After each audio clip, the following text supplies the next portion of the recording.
Everyone has favorite albums, even the biggest music stars in the world. For example, Guns N' Roses frontman Axl Rose previously revealed his in a candid interview, and his choices may just surprise you.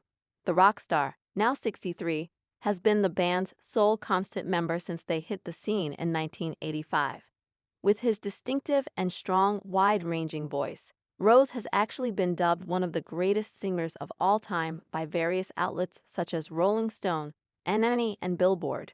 But even though he's a music icon, his own music taste may be different to what you'd expect.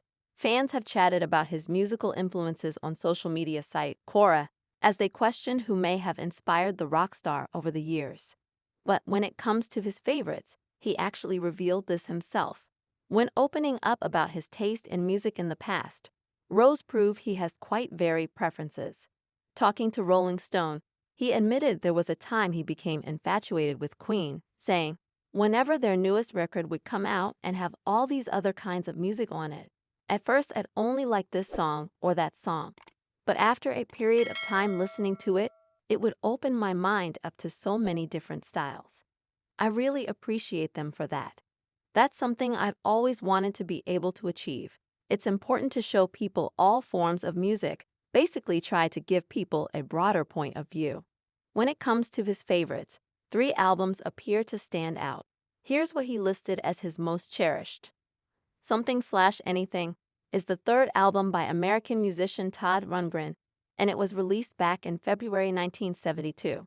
It was actually the first album Rundgren released under his own name, after he created 2 records which were credited to the quasi-group project Runt. The album is separated into 4 sections, and they center on different stylistic themes. The first 3 sections were recorded in the studio with Rundgren playing all instruments and singing all vocals, as well as producing the record too. Queen's second is the 2nd album which was released by the iconic British rock band. It hit shelves back in 1974 and is significant for being the first album to mix together elements of the band's unique sound of multi-layered overdubs, vocal harmonies, and varied musical styles.